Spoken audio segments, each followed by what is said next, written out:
Hey, everybody.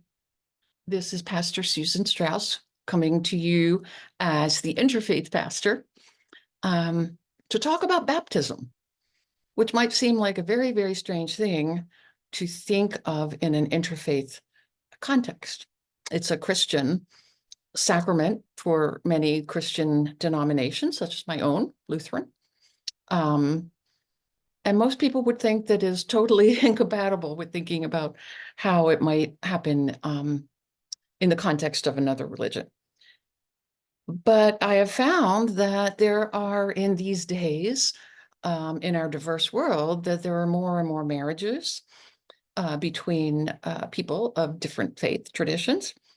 And when they have children, if one of the parents is Christian and wants to have the child baptized, then how to incorporate the other parent and their tradition into the ritual. And so I've discovered that in looking at this, first of all, as a Christian, just as an intra-faith discussion for all Christians to think about what baptism means, especially for those of us who baptize infants. Now, believers' baptism as an adult is a different thing. But for my tradition to baptize infants,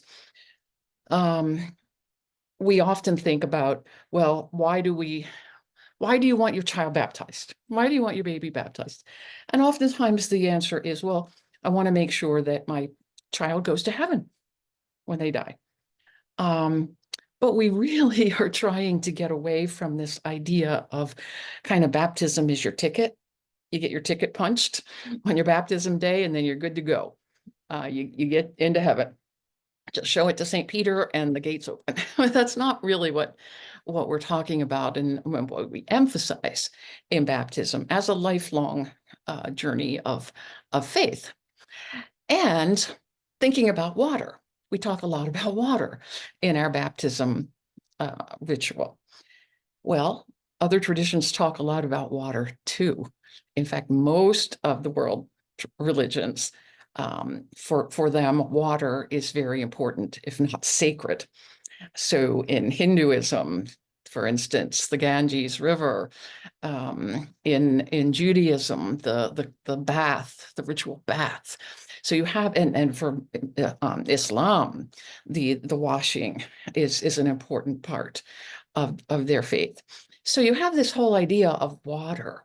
And I think also in these days of creation care and awareness of the importance of clean water, especially in the world, in places where clean water is rare, that we need to really think about the sacredness of water. And if we can do that in the context of a baptism and lift up the sacredness of water for all of the traditions that are involved in the ritual. And so I did have a Hindu Christian couple who, when they had their first child, they wanted, well, especially the Lutheran grandparents back in, I think it was North Dakota, somewhere back there, definitely wanted to have the child baptized. And so we talked about it and what it would mean.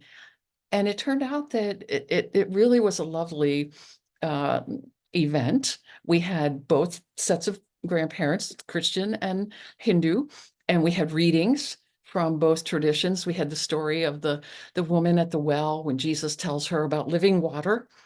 And then we had a reading from the Rig Veda about the sacred water. And it was really quite lovely. And then we had the baptism. And I do believe that it's possible to do. Of course, you have to put some thought into it. You even have to put some work into it, because if you're just going to use the baptism service right out of whatever worship book you use, you might have to edit a little bit and make some changes. And for many people, many pastors, this is just a bridge too far. Ooh, speaking of water, a bridge too far, can't do it. And you shouldn't, if you have not thought about it. You shouldn't just do it because, oh, that would be a cool thing to do.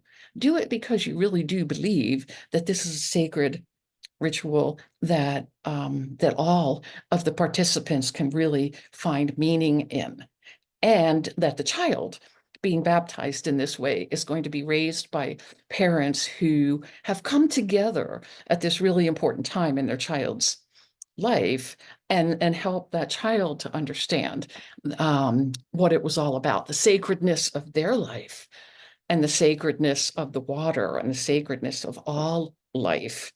So there's a way to do it. And there's some material out there. There's not a lot, but there's some material out there. If you Google it, you could find it, or ask me. I have some things. I have done a bunch of reading on it and thinking about it. So you're always welcome to get in touch, and hopefully you'll be able to, and remember, this is still Epiphany. Those magi are still traveling from Persia to Judea. And these crossing over times, crossing over and coming back into our own tradition, baptism can be one of those epiphanies as well. So blessing to you. Bye for now.